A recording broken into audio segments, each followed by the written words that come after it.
आज हम लेंगे कड़ी पकौड़ा और उसके लिए जो जो चीज़ें की हमें ज़रूरत होगी वो मैं डालूँगी। उसके लिए मैंने लिए हैं 4 से 5 अदद कटे हुए आलू। उसके बाद हमने लिए में इसमें 3 अदद कटे हुए प्याज। उसके बाद हमने इसमें लिया हुआ है सब्ज़ प्याज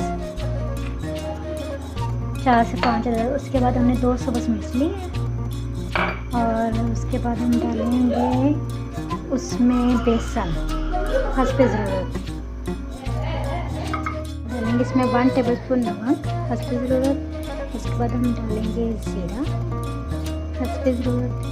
उसके बाद 1 टीस्पून उसमें चाय की हल्दी और उसके बाद उसमें डालेंगे 1 टेबलस्पून रेड मिर्च। इसके बाद हम इसमें डालेंगे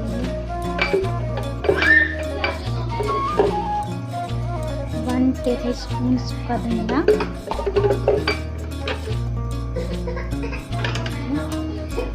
उसके बाद हम इसमें डालेंगे हस्बे ज़रूरत चाट मसाला।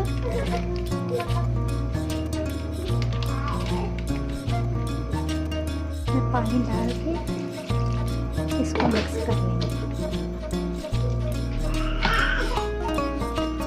दूसरी तरफ हमारा ऑयल गर्म हो रहा है और हमने इसमें ऑयल किया सरसों का यूज़। हम कुकिंग ऑयल मैंने यूज़ नहीं किया और ये हमारा मिक्सचर तैयार हो गया। अब मैं इसमें मिक्सचर डालूँगी। बिस्मिल्लाहिर्रहमानिर्रहीम। ये देखिए ऐसे करके इसमें मिक्सचर में डालूँगी, पकौड़े डालूँगी। मैं चम्मच वगैरह से नहीं डालती, मैं हाथ से डालती हूँ पकौड़े आटे में।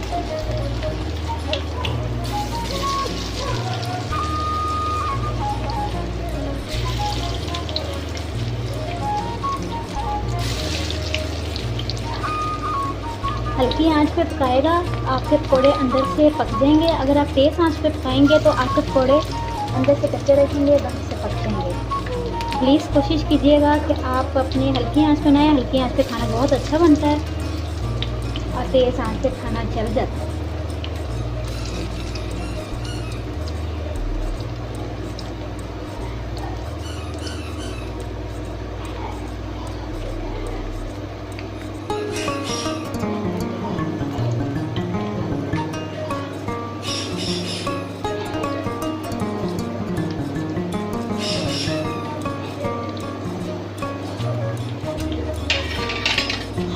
अब मैं एक पकोड़े की साइड चेंज करके देखूँगी उसका। ये देखें अभी ये कलर चेंज नहीं हुआ।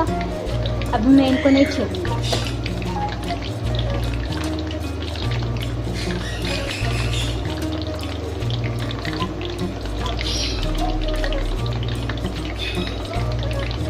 दो से 3 मिनट के मैंने इनको पकने दिया।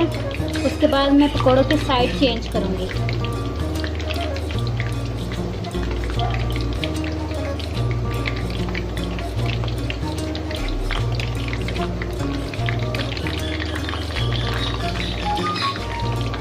पकौड़े डालने के बाद 2 से 3 मिनट के बाद आप देख लीजिएगा कि आपके पकौड़ों की कलर चेंज हो गया, तो आप फिर इनकी साइड चेंज कीजिएगा।